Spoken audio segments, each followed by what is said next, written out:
This is the Jason Walker Show. Two-time National Sports Media Association Montana Sportscaster of the Year and three-time loser, the Jason Walker Show. The best local and statewide sports coverage, featuring the biggest guests from Montana. Flint Rasmussen joining us here on the Jason Walker Show. He's freaking exhausting, too. You used to dance a lot more. Yeah, I know, lady. I'm 51 years old now. The NAI Hall of Famer Mike Van Diest joining us here, Jason Walker Show. And is it just a deal where quarterbacks have to be good golfers? Well, that's all they have time for. They don't work out. They don't lift weights. They don't do anything else. They might as well go get on the golf course and at least have some fun. And from across the country, Doug Gottlieb, our guest here on the Jason Walker Show. End of the day, remember, it's your show. It's got your name on it. Howie Mandel, our guest here. Jason Walker, deal or no deal? The Jason Walker Show, broadcasting from the Major Mortgage Man Cave. Here's Jason Walker. Hey, happy, what day is this? Happy Monday. There we go. Jason Walker Show inside the Major Mortgage Man Cave. We are presented by Capital Collision Center. And Montana law says it's your vehicle, it's your choice where you have it repaired. Choose Capital Collision Center. Big show coming up today. Auto Concepts Performances of the Week. Yes, more than one. We'll talk to Jordan Hansen from the Missoulian, 406mpsports.com. Get his thoughts on the weekend. We'll start looking at playoffs for this upcoming week. And recap the six-man, of course. And then Natalie Weiner is going to join us. She is a fantastic writer and wrote a great article about volleyball and COVID in high schools. And we'll talk to her about that and a little bit about her career as well. So, hope you had a great weekend. A little chilly. Bozeman broke a 31, well, it was not 31 years, but they were 31 degrees colder last night, overnight, than the previous record low. They were like 11 previously, and it was 20 below in Bozeman last night. So, there you go. It was a little chilly in Helena. We got a lot of snow. And then, so, seriously, hope you had a good weekend, because we got a lot of snow across the state. Friday, the snowblower dude came to pick up the snowblower because it had an issue, and then we got all the snow. So, yeah, I had to go out and shovel the old-fashioned way by hand. So, a little sore. You can watch us on Facebook. You can watch us on Twitter, YouTube, and listen on Podbean, Network One Sports. Go to jasonwalkershow.com. You can email us anytime, jason@jasonwalkershow.com. The Twitter is @jwalkersports, and much more. All right. Big day today, too, on this day in history. A couple of birthdays as well. We'll celebrate a little bit later on. All right. COVID update from the weekend. 622 new cases. Montana with 28,581 confirmed cases. 28501 since March. And 186 new cases in Yellowstone County reported today. 303 total deaths, 360 currently in the hospital, 9855 active, 18,343 have recovered, which is good.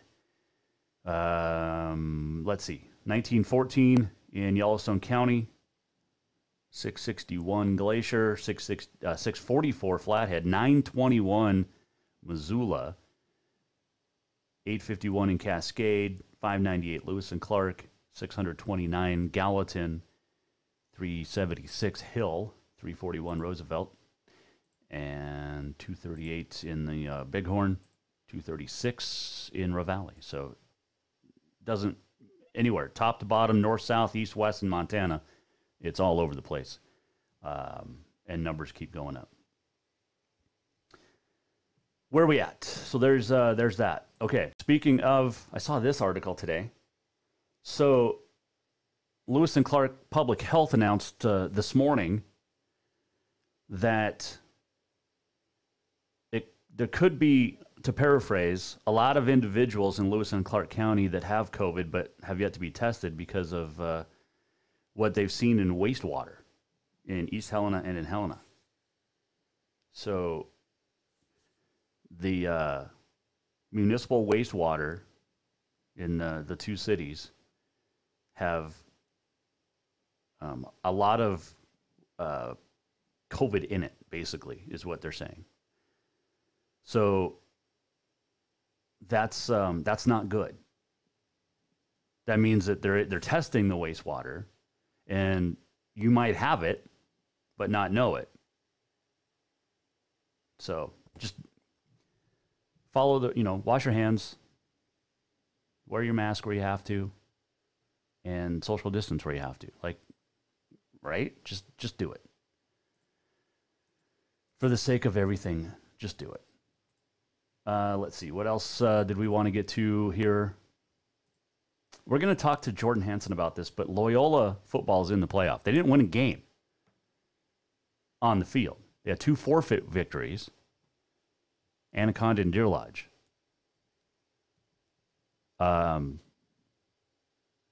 they were 0-4 on the field, but they're going to be in the playoffs. And we'll talk to Jordy Hansen about that coming up. Crazy. The 6-man playoffs got underway over the weekend, and there were some blowouts, as you would expect. There were some good games as well, as you would expect. We'll recap some of those and much more. But let's do our Auto Concepts Performance of the Week nominees. You can keep yours flowing in until the end of the show, until we give it away. But some of the nominees: Christian Vetter, 5 touchdowns to become the 6th player in Butte history to do that. The Bulldogs beat Hellgate 35-16. He also had 203 yards rushing, which ranks 8th all-time in Butte school history. That's impressive. Butte will host Capital in the playoffs AA on Friday night. Aiden Graves had 3 touchdowns. Riley Waters had 3 touchdowns. Sydney hammered Hardin 40-6. Jay Jetmore ran for 3 touchdowns and caught a 4th. Red Lodge earned the conference's top seed in the Southern B by getting past Shepherd 40-14. Red Lodge, Shepherd, Huntley all tied on in that division, and all heading to the playoffs. Big Sandy's Cade Struts, 279 yards, 6 touchdowns, and Big Sandy rolled Weibo 57-6 in the first round of the playoffs.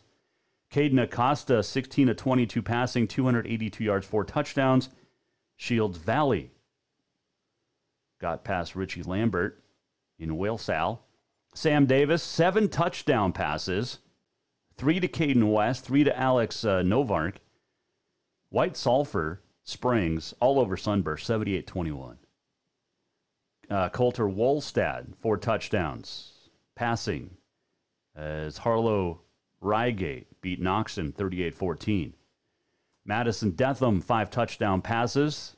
Freud Lake over Broadview Lavina 56-6 in the playoff opener for both. Freud Lake continues. Broadview Lavina goes home. Had a great start to the season, and then they gave up a lot of points late. A couple of 50 spots, a 56 in the playoffs. Sloan McPherson, 3 touchdown passes.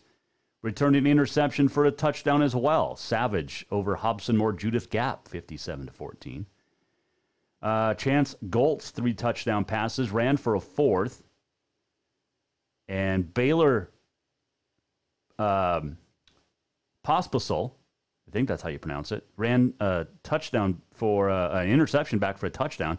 Bridger rallied from 18 down to beat Hot Springs at Hot Springs, 41-38. Nick Wildham, 2 third-quarter scores, threw for another. Power Dutton Brady got past Denton Geyser Stanford, 46-15. McKenna Bushman, 14 kills, 14 digs, 4 blocks. Joliet beat Red Lodge on the volleyball court. Jade Wedland, 14 kills, 19 digs. And North Star got past Geraldine Highwood, I think, in 4. Emily Adkins, a triple-double. 12 kills, 12 digs, 10 assists. Oh, and 6 aces. Bridger hammered Custer Hysham. 25-13, 25-6, 25-13. That's a hammering on the volleyball court. Big time. Get your nominations in. You can tweet us at Jaywalker Sports. You can Facebook us in. You can also message us or call us on Podbean. You can call into the show if you want. You can also email Jason at JasonWalkerShow.com. Jordan Hansen coming up. We'll talk to Natalie Weiner as well. Sheriff Leo Dutton's going to join us tomorrow here on the show. Greg Gianforte coming up tomorrow as well. I don't know if you've seen this young lady on Facebook. She goes, it's called The Savvy Truth. Savannah will join us on Wednesday. Nicole Rigoni. We have, we're going to talk to the Scream Queen as well later this week. Linnea Quigley, like 135 horror movies. So we'll talk to her coming up with Halloween on Saturday night. All right. But when we return, let's talk to Jordan Hansen. Get a recap. How is Loyola in the playoffs? Will they do anything in the playoffs? And much more. We'll look ahead to the AA playoffs, too. That and more coming up. Jason Walker Show, presented by Capital Collision Center. Hang on.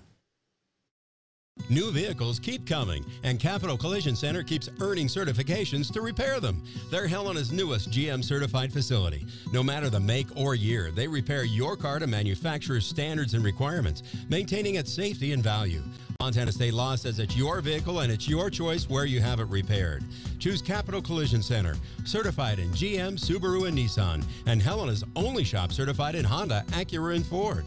When you value safety, go to Capital Collision Center on Euclid.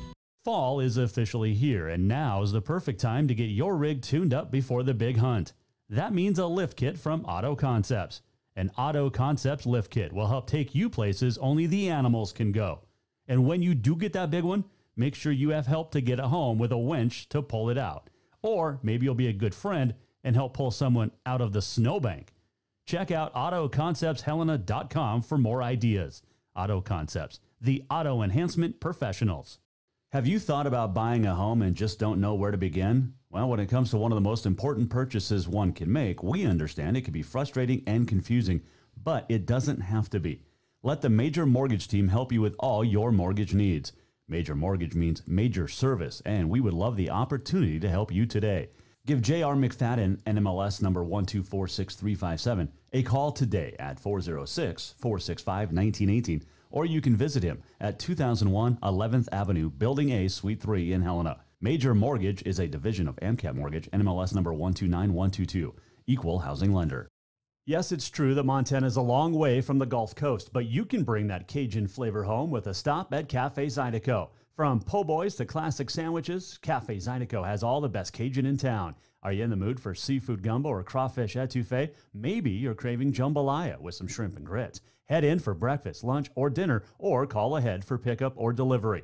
Cafe Zydeco will fix all your southern cravings, even on a chilly Montana day. Cafe Zydeco is a proud sponsor of The Jason Walker Show. Who doesn't love being number one? When your team's dominating the standings, or your favorite band rocks the charts at number one, it feels good, right? Kind of like how it feels when you have auto insurance with State Farm. Because making you feel like number one is an honor your local State Farm agent takes seriously.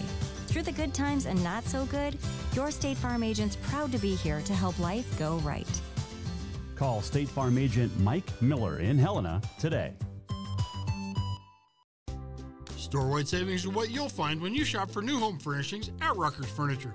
This means tremendous values on Helena's largest in-stock selection of home furnishings.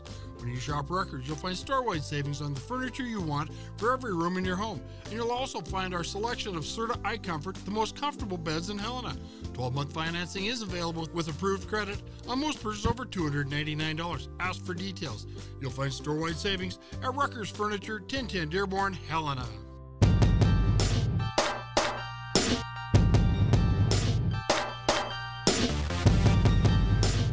Welcome back, Jason Walker Show, presented by Capital Collision Center.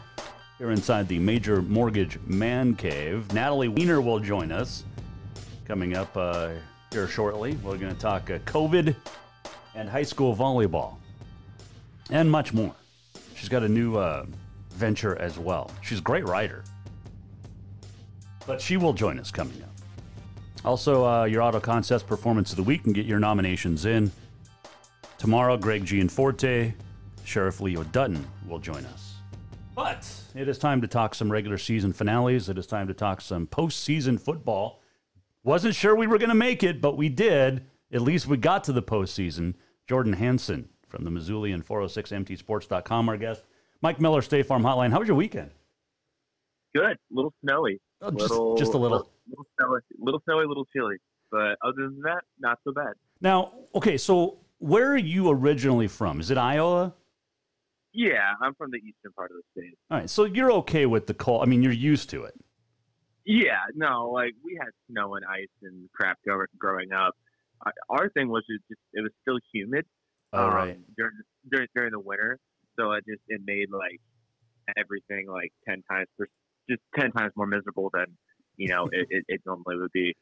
So the only thing that's really shocked me winter weather-wise coming out of here was really just when I was in Butte, and it'd be like negative 15 with a negative 20 wind chill on top of it. I mean, that's not even like it's not even something to even blink at, or you'd blink at it. It wouldn't even blink at it like Havard either. Just that was the true like cold is the only thing that kind of surprised me. But like at the same time, like I mean, we had negative 15 temperatures growing up too, so it's not like I'm completely unprepared. Did you stay kind of somewhat warm on Friday night watching the finale over there? Yeah, I have an old farm jacket, an old Carhartt farm jacket that's insulated. Perfect. That like I've had for like 9 years. It's incredibly warm.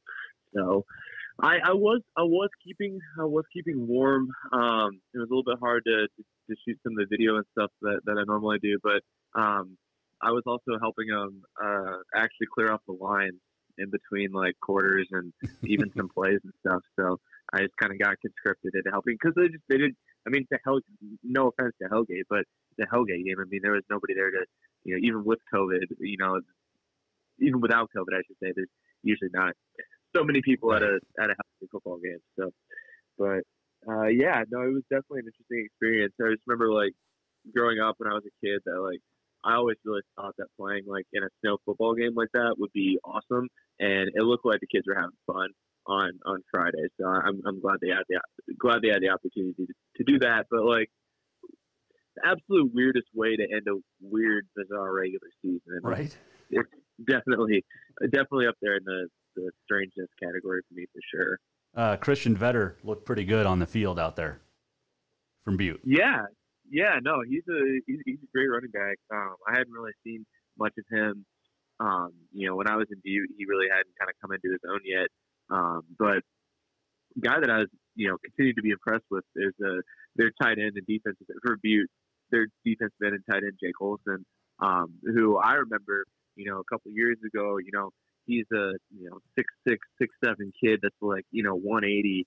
And now he's like 6'7", 240, and like looks like he could like, play it. I mean, he's committed to the Grizz right now, but he has the frame. Is you start wondering, is that verbal gonna stay? I mean, like one of those things where it's like this starting to look like a high level D1 football player. So it'll be interesting to see how that plays out, but. Just very, very impressed with him, and it's always impressive, and it's always fun for me to watch these kids really grow into a really good football player, and Jake's one of those guys that's really taken upon himself to really push through some stuff and be able to be a great player. So. Jordan Hansen joining us, 406mtsports.com, sports reporter with the Missoulian. Class C 6-man playoffs got underway. Anything surprise you other than Hot Springs losing at home and the way that they did? I mean, I was going to say, I honestly wasn't that surprised. I mean, that is a good Bridger football team. I mean, their only loss was coming in was the Shields Valley, and it was like fairly close as far as losses against Shields Valley goes. So like, I was a little bit surprised with that. A little bit surprised that Ricky Lambert pushed Shields the way that they did as well. I mean, that was a good football game. But other than that, I mean, nothing really truly surprised me. White Sulphur Springs maybe beat Sunburst a little bit more than I thought they would. I thought White Sulphur was pretty solid, with the way that they beat Hot Springs, but I kind of thought that was maybe more of a product of just, Hot Springs having those two back-to-back games like that.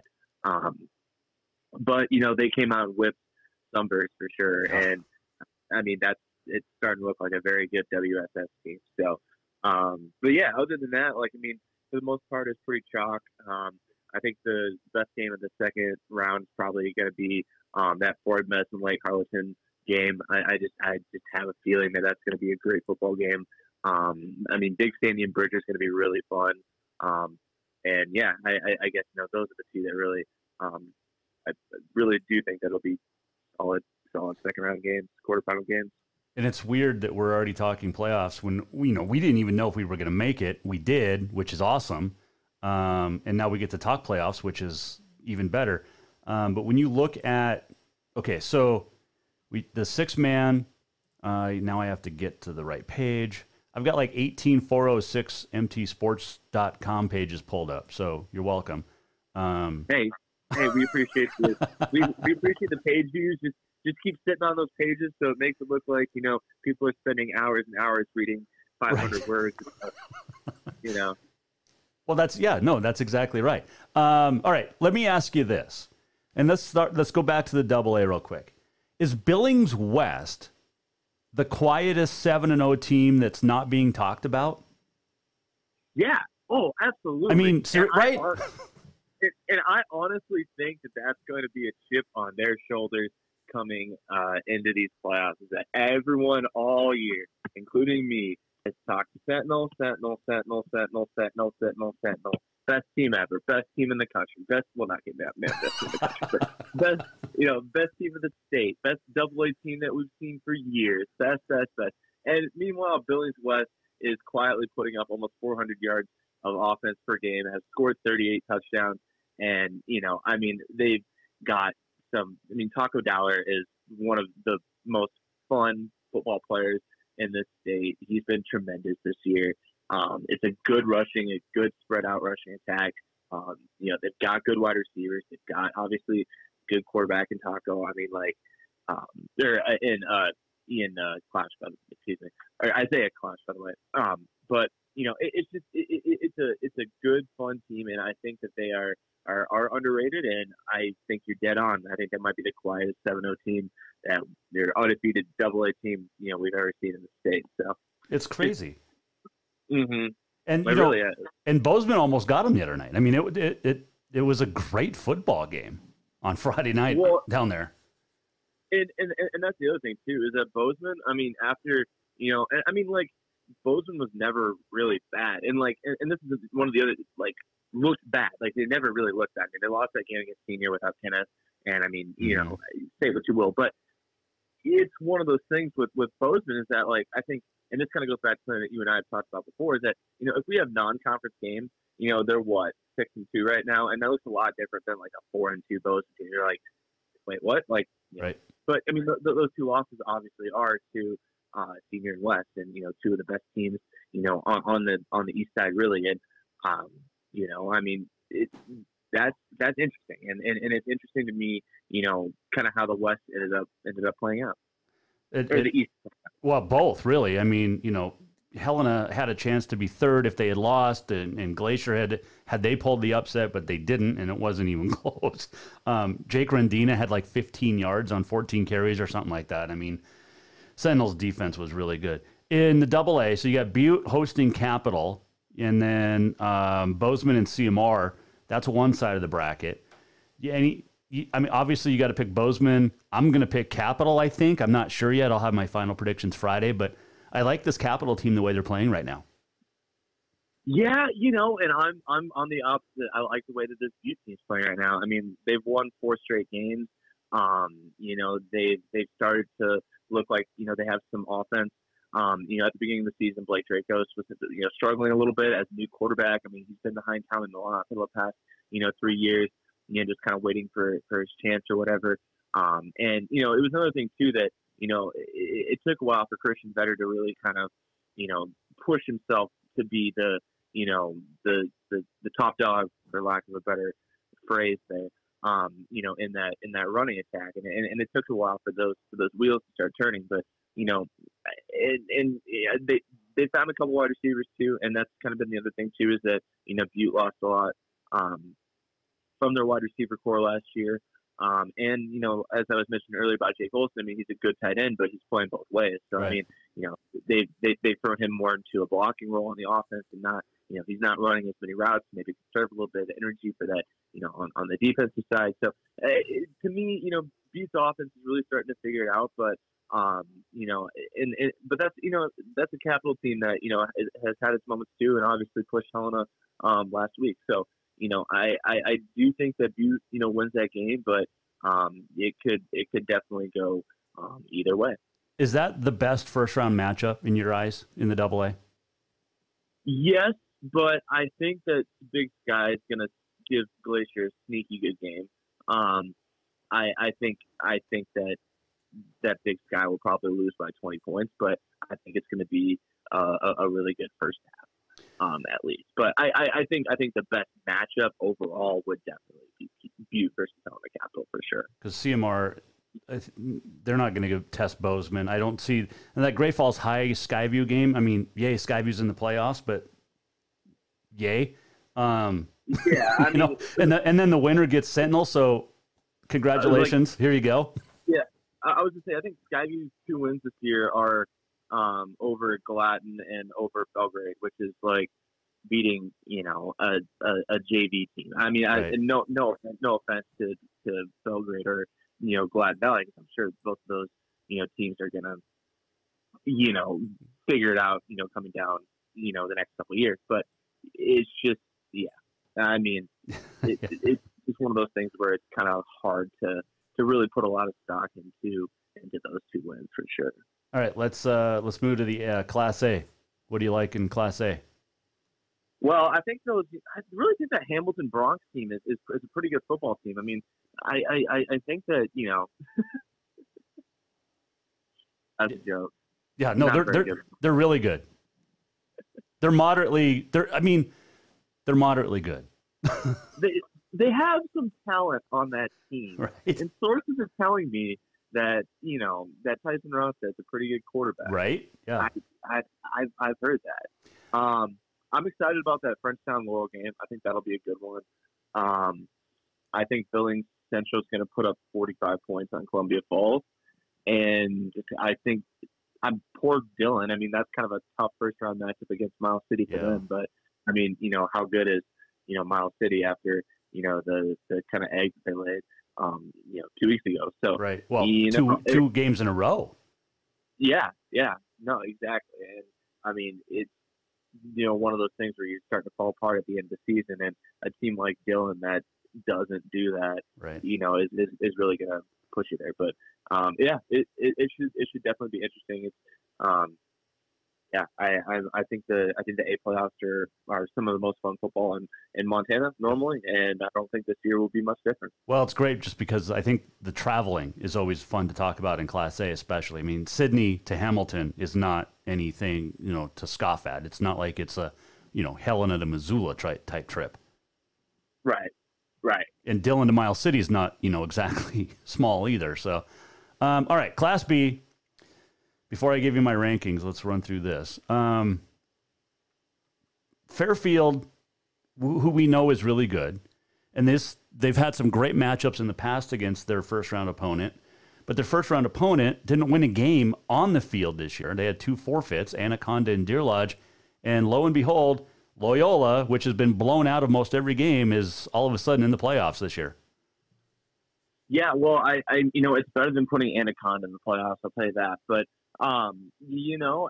this is one of those just kind of, between COVID and other stuff, it's just, it's such a different year as far as, those things go. And what happens if Fairfield has a case this week and all of a sudden Loyola gets, a berth in the quarterfinals because, the team that they had to play, forfeited. And it's just tough, with this year, especially to, slot these teams in there, the way they should be. And, it's tough, especially in a place like Deer Lodge and Anaconda, not being able to have those games that really, kind of hurts a lot of,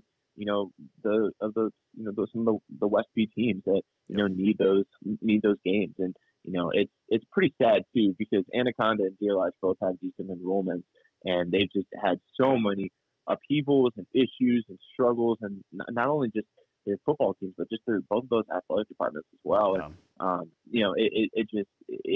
it's kind of sad, and it's obviously you can only say so much because there's a lot of different things going on there, but it's just either drop down or figure something out, because like it's really not sustainable to continue to have two teams like that really aren't contributing much to the B side to continue to influence things like this and push a little into right into a playoff game that they really probably don't deserve. And I hate to say that, but I mean, is it not true? Well, they're 0-4 on the field, and they haven't been close in any of these.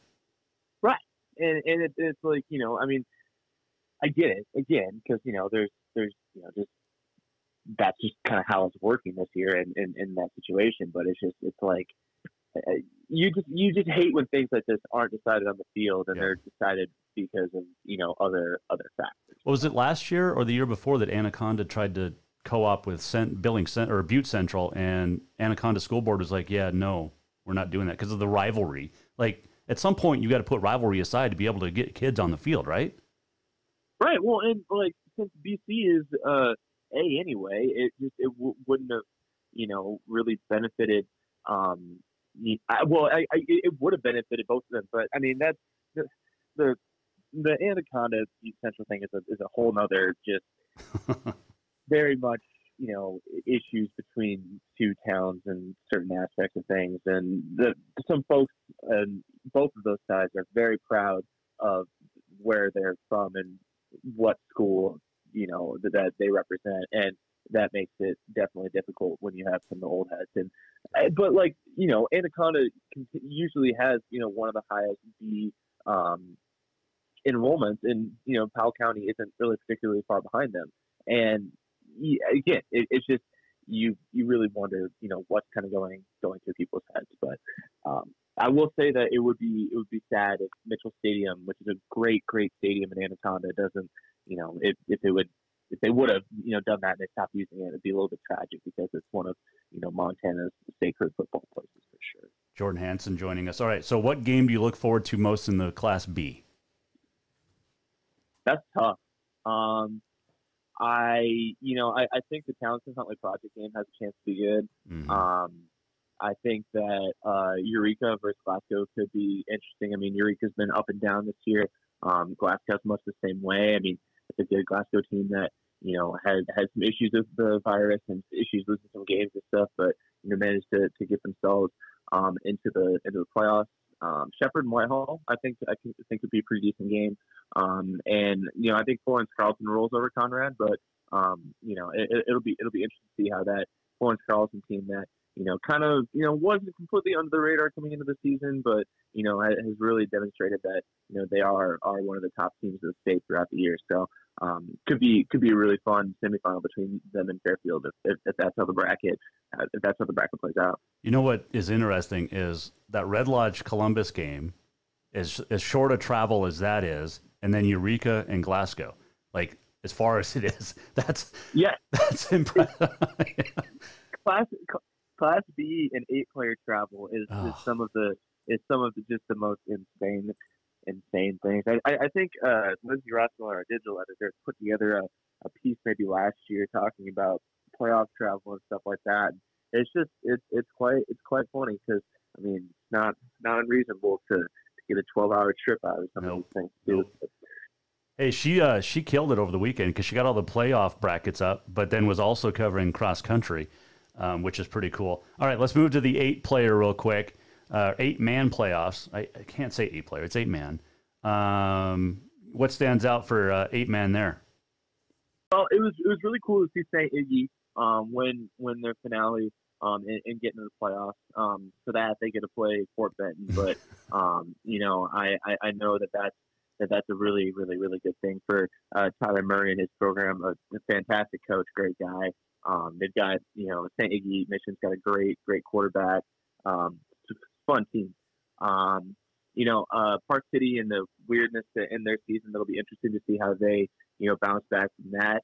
that Fairview Ennis game could be pretty good. It's nice to see Ennis back in the playoffs, and obviously that's a storied and traditional program down there that I think a lot of folks pretty good. Drummond, Flint Creek, however you want to say it, versus Belt should be a fun one too. So there's actually quite a few of these 8-man games that I think could be pretty fun. And I guess what was kind of standing out to the most. So what happens if Park City, because they haven't had anything for a couple of weeks, volleyball, school, football, what happens if they decide like Thursday or Friday they can't play? Does Ecolak get a bye, or do they throw somebody in there real quick without practicing all week? I mean, it's almost like you'd almost have to know today or tomorrow. Well, and that's almost like a thing right now, is that like if you're a high school coach and you're on the outside looking in at these playoffs and didn't quite get the invite in, I would be thinking real hard about keeping your players around and seeing if you could be able to do some practices or something like that, just for the possible opportunity that you could get into the playoffs. But and that's one thing with the virus that makes this, we'll have to definitely put in, if God forbid, one of these games does get pushed around or canceled. I mean, then you're gonna have to start thinking about putting an asterisk on the season, which I don't really want to do. But I mean, if you start losing teams in the first couple rounds and you're starting to, if you would throw in another team or something like that, it kind of starts to put the validity of these playoffs really kind of into question a little bit. And I think those questions are going to have to be asked and answered here in the next couple of days, because I feel like one of these games has to, law of averages, probability, whatever you want to say, it kind of seems like this is an issue that we're going to run into, and it'll be interesting to see if the MHSA has a contingency plan, a late contingency plan, or that they're just going to have to make teams, forfeit. I mean, how awful would it be if you're down to 7 players as an 8-man team, and you have 2 kids that are quarantined as close contacts, something like that. That's just such a tiny margin. I mean, that it's just tough. Yep, no question about it. All right, I'm going to give you my top 5. I don't know if you got yours. For all classifications except 6-man. Ready for this? Yeah, go for it. Double A. I'm going to go Sentinel, West, Senior, Bozeman, Helena. Yeah, honestly, for Double A, one of the ones that I did do, I would actually have that exact same top 5 there. Actually, I think that Seniors definitely earned its way back into that conversation for sure. So I'm right there with you, and like I was saying earlier, it should be fun to see how West comes out in these playoffs. Yeah, no doubt about that. Okay, Class A, that decent Hamilton squad, followed by Billings Central, Dillon, Laurel, Frenchtown. Yeah, I'm super close on that too. Hamilton, Billings Central, Dillon, Frenchtown, and then Laurel. So I did switch around Frenchtown and Laurel. Frenchtown just had a good end of the season. Cal Arthur, their quarterback, has been really, really special, and he's really starting to come into his own as a player as well. So that's definitely fun to see for him for sure. So. Class B, Manhattan, Fairfield, Malta. I got a tie at 4 with Big Fork and Florence Carlton, and then Red Lodge at 5. Yeah, mine's a little bit different. Manhattan, Fairfield, and then Florence, Townsend, and then Big Fork. Oh, you're keeping Townsend in the top 5, huh? Yeah, I don't know. I still have a lot of faith in that team. They're so good. Yeah, I mean, they're well coached too. I mean, that Travis Rao and his staff do a great job over there. Oh yeah, and every year it just seems like they have just a good football team put together. But yeah. All right, 8-man, Fort Benton, Thompson Falls, Drummond, Phillipsburg. Okay, and then here's where it gets goofy. You ready for this? I got 3 teams at 4 with Westby, Granora, Fairview, Scobie, and then 3 teams at 5. Well, I guess it'd be 7, 8, no, whatever. But Park City, Belt, Shelby. you just really just love like making this as complex as you possibly can for yourself. You really love to see it. Well, I mean, okay, Shelby's not in the playoffs, right? I don't think. So I could probably take them out. Oh yeah, they are. They play Alberton Superior. Oh yeah, yep. You're right. My bad. So I don't have Cascade in there, and Cascade playing in the playoffs. But Park City, they won their division. The Westby, Grenora, Fairview, Scobie, they're all tied in their division. I mean, that's just yeah. And then you got the three unbeatens in the top three there. Yeah. Well, and again, you know, that is a good point. And it's like you know, we kind of said before, it's just hard to tell, you know, how good some of these teams, you know, still are with some of these full sets and stuff that they had. Yep. But yeah, no, definitely. Well, I mean, mine's fairly similar. I mean, I still have Fort Benton at the top, and then Thompson Falls, Flint Creek, Park City, and then West Grenora too. Okay. So you know, it's fairly similar. But I think, you know, and I've said this before too, I think that the 8-man playoffs are gonna, you know, they're always some of the most fun, and I don't think that's going to be any different at all this year. I don't think so either. I'm looking forward to getting all the playoffs underway. Volleyball in its regular season AA finale this weekend. Capital's going to probably set a record, break a record, although we don't know what the record is anymore, so who knows? And I have no idea. As long as if they could get to 70, then we'll just for sure call it they have the record.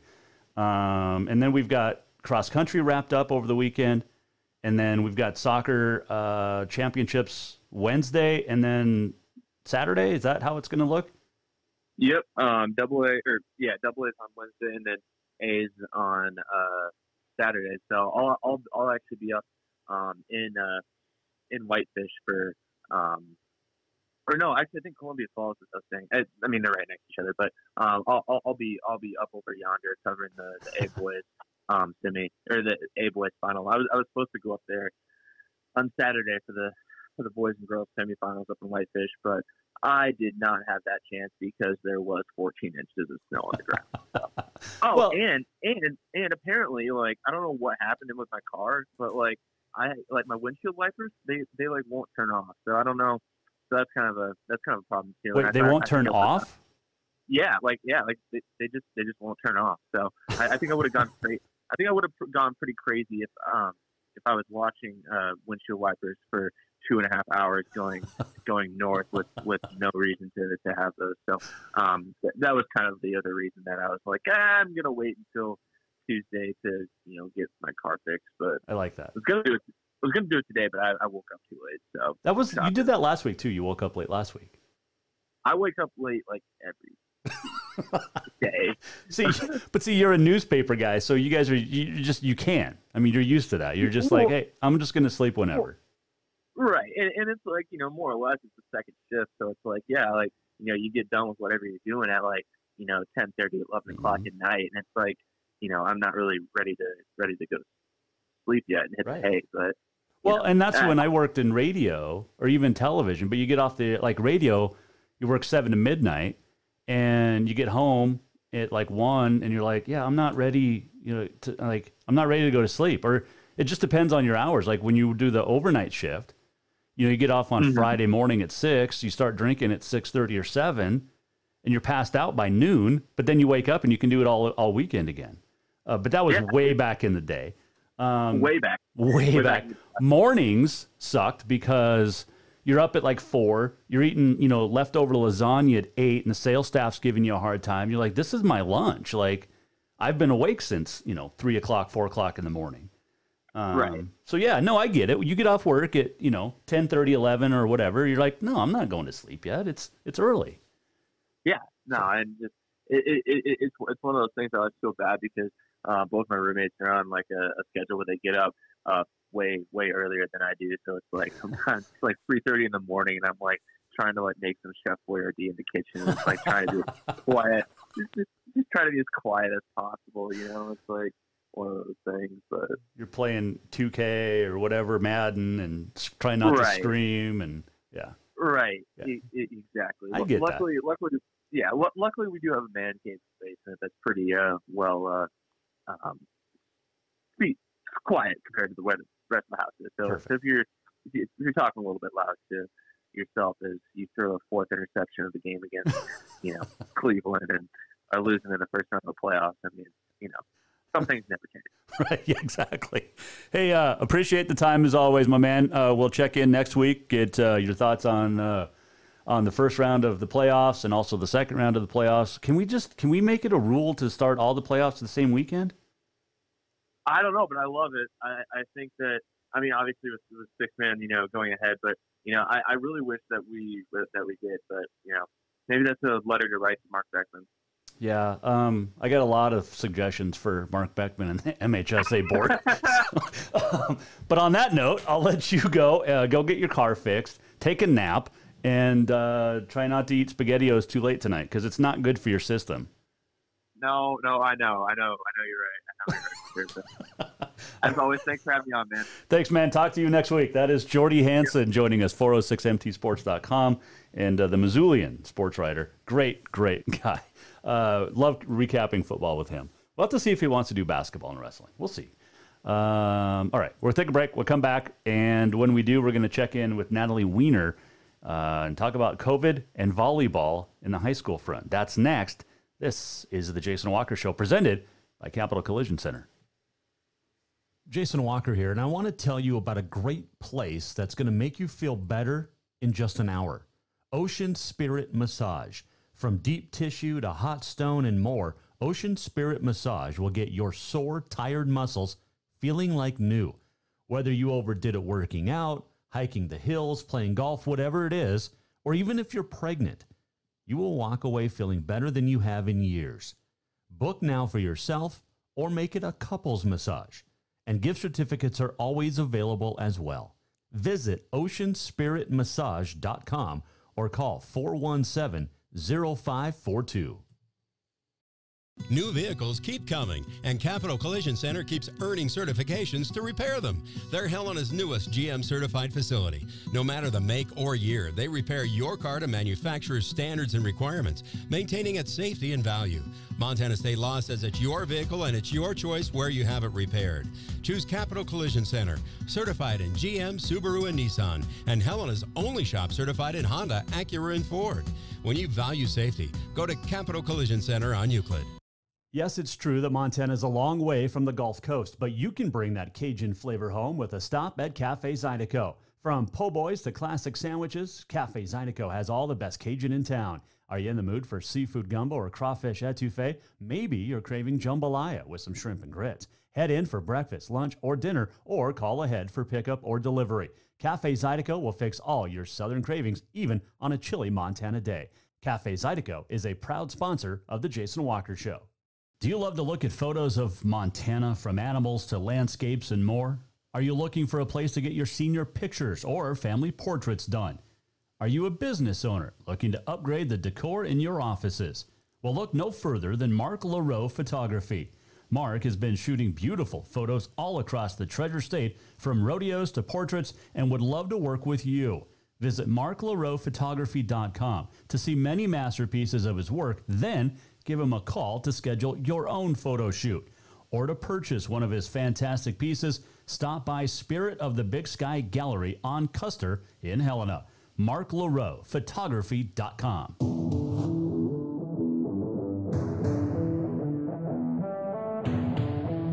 Welcome back to the Jason Walker Show. Welcome back, Jason Walker Show. This segment brought to you by Mark LaRoe Photography. Check them out, marklaroephotography.com. Book a portrait package, mention the show, get a free 8x10 canvas or matte print. Buy something from Spirit of the Big Sky Gallery, mention the show, get 20% off. We'll have our Auto Concepts Performance of the Week coming up, and Performances of the Week coming up. And yeah, that means more than one, because it was a pretty good weekend for some. Also on this day in history, and we'll tell you what's coming up tomorrow and the rest of the week as well. But joining us now to chat about a great article she wrote last week, and I shared it on the Twitter if you want to read it. Natalie Weiner used to write for SB Nation, Bleacher Report, and wrote a great article talking about volleyball and COVID, and basically talks about how 37 states, and some colleges, but in high schools, 37 states are playing volleyball, and all of those states have been affected by COVID-19, whether it's postponements, cancellations, and we've seen it right here in Montana as well. And I want to get her thoughts. Part of the interview was clipped off, but here's the rest with Natalie Weiner. You know, like, it's just not, like, we should not have basketball. You know, like, if anyone were looking at this, what's happened with volleyball, they would say absolutely not, but it doesn't seem like anyone cares, you know? Well, and that's absolutely right. Natalie Weiner, our guest here, Jason Walker Show. And that is the big thing to me is, you know, here in Montana, we've pushed our winter sports back a few weeks. So instead of starting in December, they're now going to start at the end of the year in practices. Instead of November, it's starting December 7th, which is 3 weeks. Really going to save you that much time after the elections to go ahead and have a winter sports season. And if volleyball, Natalie, is having so many issues, what does that say about basketball and especially wrestling?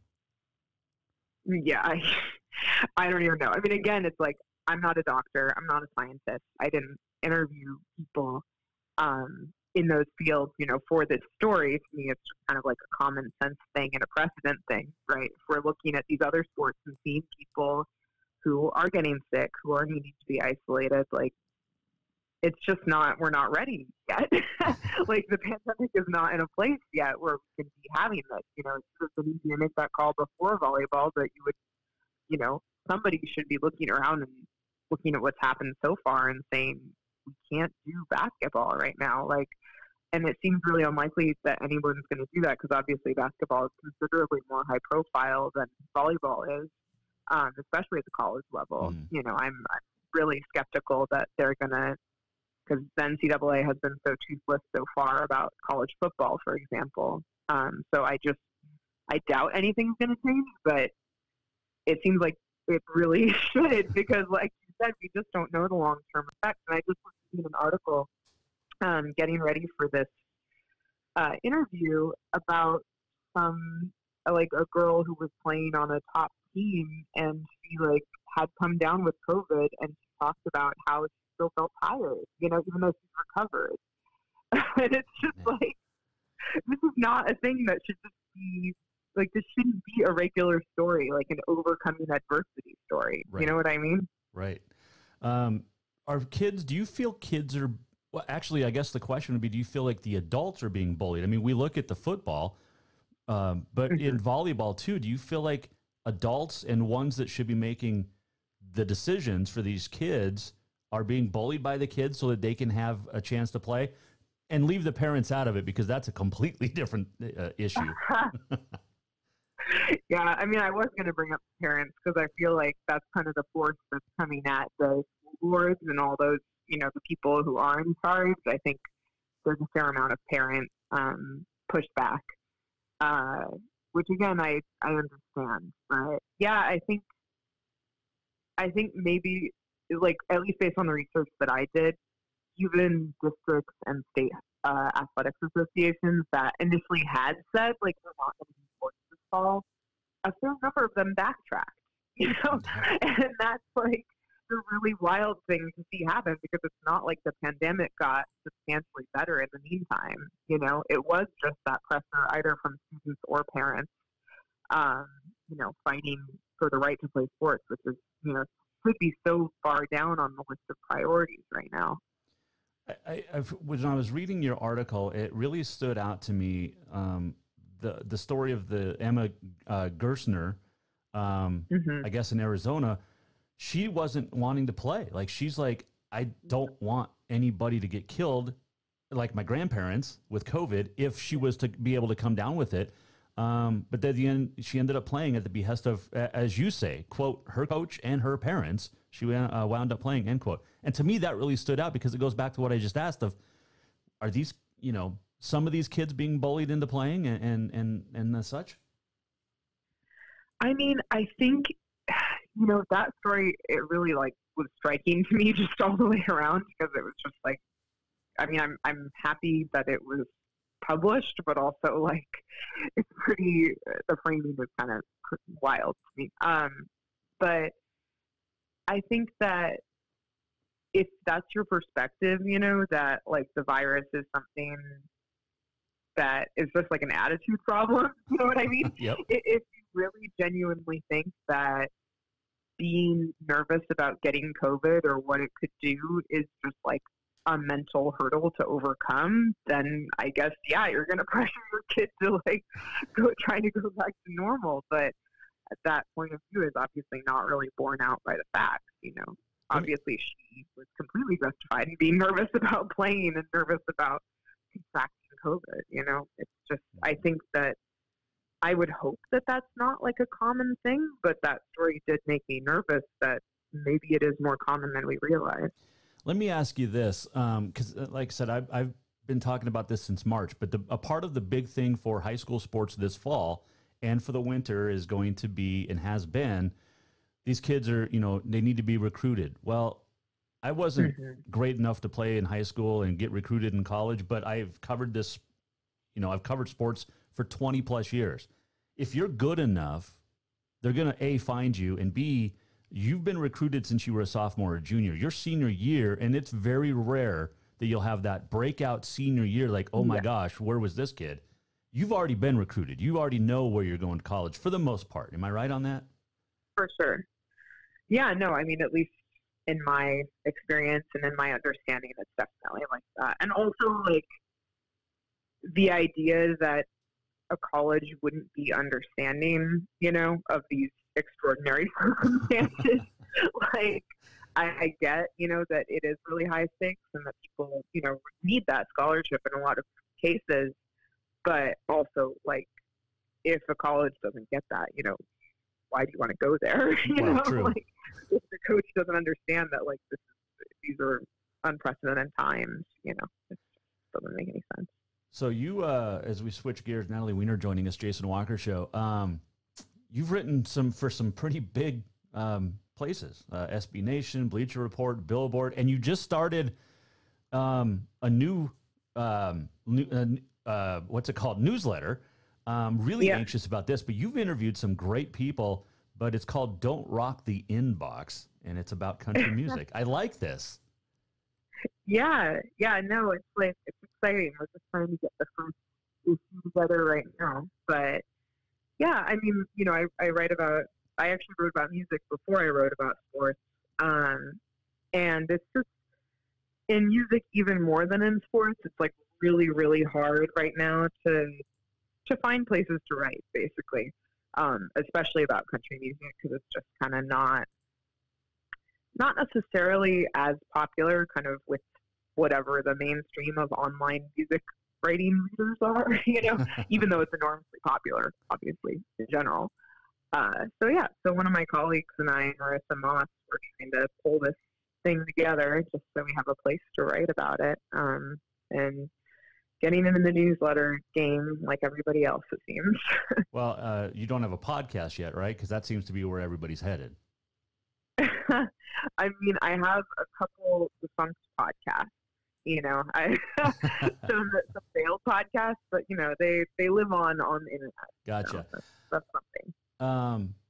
Like I said, you've interviewed some great people. What's your favorite interview? That is such a tough question. And when people ask me, I'm like, I really should have a good answer ready. But I did get to do a story last year about Bonnie Raitt's Nick of Time. And I got to talk to Bonnie for it. It was like an anniversary piece. So, I mean, she's just like one of my all-time faves. So that was definitely up there as far as great interviews and just stories that meant a lot to me in general. Sure. What is your favorite story that you've gotten to cover? Ooh, another tough one. That's all I ask is tough questions.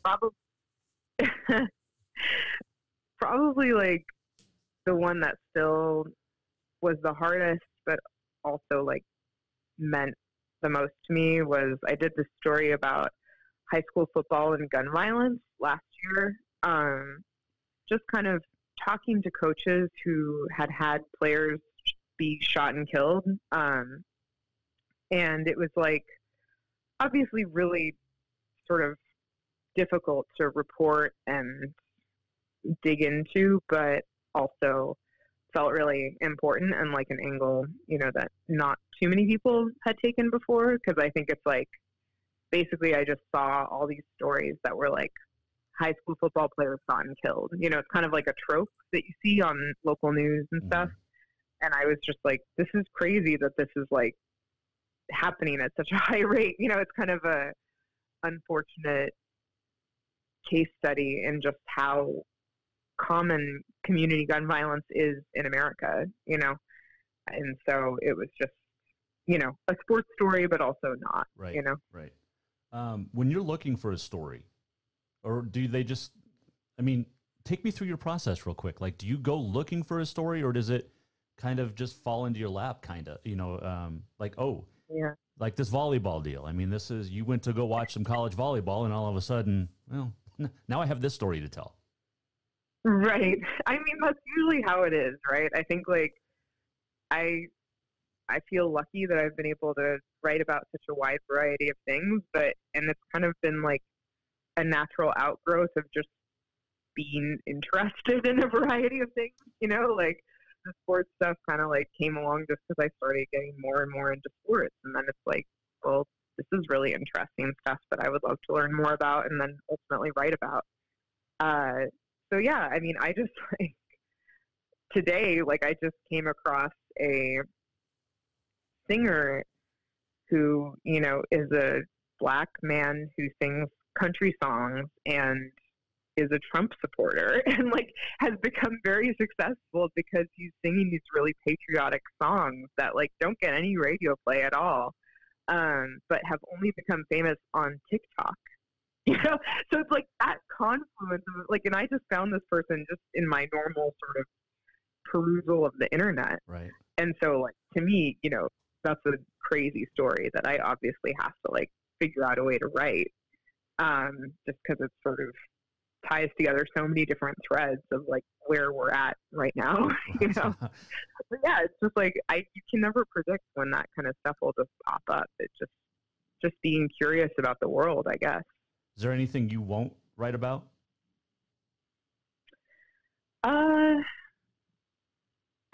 If I don't think I have the expertise to talk about something, there's certainly things that feel out of my element, or maybe that I'm like not the best person to write about a certain thing. Sure. You know what I mean? Like that the story might be better served by someone else.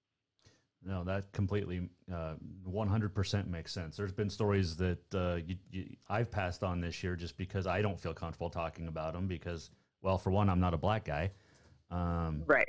So I have guests on to let them tell the story. It's almost easier that way, For sure. Yeah. And it's just like, there's enough room for everybody, Right. And it's important to kind of like make sure you're thinking about, because like it can feel like being a journalist is not work in and of itself where you can be inclusive because it's kind of solitary, but like there are still ways that you can think about how you function in that world, if that makes sense. Oh, absolutely. I've taken up a lot of your time. I appreciate it. Stay cool in Texas while we try to stay warm up here in Montana. You should come visit Montana sometime, though. I would love to. I've never been, actually, even though I was born in Washington. I was born in Seattle, so not that far. You didn't make the 10-hour trek east? Yeah, I went to college in New York, and I stayed there, for up until basically now. Gotcha. And then lost my job through the pandemic and moved in with my mom. And now I'm in Fort Worth visiting my boyfriend. So, gotcha. Yeah. Well, my uncle lives in Dallas, so if you need, oh, no. Yeah, it's a small world, I guess. Definitely. And Fort Worth, Dallas, Arlington is about to be the hub of rodeo for the next couple of months, which is really nice. I just found out about that. I think I'm going to have to pitch a story because I don't know much about it, but I just came across like the news about this new women's rodeo championship. It seems like it's the first year it's being held. Yeah, Yeah, no, it's rodeo's big down there. It's big up here. Yeah. And you're gonna, I mean, stay there in Fort Worth. You're gonna get the PBR. You got the national finals. You got the women series. It's great. You'll love it. Yeah. No, I'm like, it's all very new to me, so I feel like I've got to check it out. Absolutely. Since I'm here. Hey, I appreciate the time. Keep up the great work. It's fun to follow you on Twitter, and I love reading your stuff, and appreciate you joining us. Yes, thank you so much for having me. I really appreciate it. That is Natalie Weiner joining us on the Jason Walker Show. Mike Miller, State Farm Hotline. Great article. She writes some really, really awesome stuff. So, and then she was talking about the Women's Rodeo World Championships from the World Champions Rodeo Alliance. It's with the Women's Championship Rodeo and PBR. So, breakaway roping, barrel racing, team roping, any female athlete in the world competing in those sports, or events. Very cool. Anyway, let's see. Go to @JWalkerSports or @Natalie Weiner if you want to read that article about volleyball, and it's a great article. Fantastic stuff. All right, let's. What are we doing? Oh, our Auto Concepts performances of the week. Ready for this? We're going with our state cross country winners. Class A boys. Coulter Purcell of Hamilton led the Bronx to a state championship. His teammate Coulter Kirkland was second. Class A girls, Brindley Polson of Hamilton, the individual winner. Laurel, the team crown. Class B boys, Wolf Point's Xander Ackerman finished in first. Eureka wins its second consecutive state title on the B side. Class B girls, Manhattan's Hallie Hemingway won, but Townsend repeated state championship. Class AA, boys, Bozeman Sterling Marshall Pride, the individual champ by 11 seconds. Sentinel boys, though, end the Hawks' 12-year run at championship, #1. So Sentinel wins it. Bozeman actually took third. Class AA girls, Kinsey May wins it. Kylie Hartnett of Helena second. But Bozeman got the team crown. They're, 12th in 13 years? Helena finishes third for the second consecutive year. Class C boys, Richie Lambert, senior Sam Smith, individual win. Manhattan Christian goes 2 through 7 to win the team championship. And Class C girls, Lindsey Paulson of Belt Centerville got the individual title, and Manhattan Christian goes boys and girls in Class C to win the championship. So those are our Auto Concepts performances of the week. Today is October the 26th, National Day of the Deployed. It is Mule Day today, Pumpkin Day, Financial Crime Fighter Day, and Tennessee Day.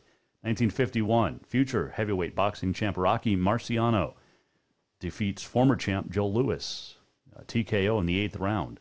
1960, the American League approves the Washington Senators' move to become the Minnesota Twins, and then announces that franchises in L.A., the Angels, and Washington, D.C. for 1961. That Washington, D.C. Senators team then became the Texas Rangers.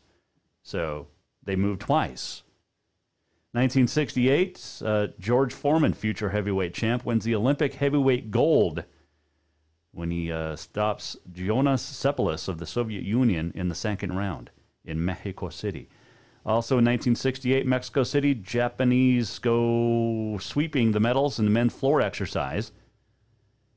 And we bring that up because Akinori Nakayama got the silver, but he also won 3 individual golds that day. The horizontal, the rings, and parallel. And then, with the team victory, got 4 golds for the games and 5 total. Happy birthday, Pat Sajak, 1946. Hillary Rodham Clinton, born on this date, 1947. Her birthday present today, Amy Coney Barrett's going to get confirmed to the Senate. So happy birthday, Hillary. Keith Urban's birthday today, 1967. In 1984, Sasha Cohen was born. And I bring that up because I have my Sasha Cohen autographed picture. Let's see, should we go to this camera? There it is. Love Sasha Cohen. To me, the greatest figure skater of all time, even though she never really won much. But love Sacha Cohen. Okay, so it's her birthday today. Also on this date in 1881, quite possibly the most famous shootout in the history of the Wild West. The gunfight at the OK Corral took place on this date in 1881 in Tombstone, Arizona. We're almost at the end of the show. What did we learn? And what did he miss? Time for the walk-off.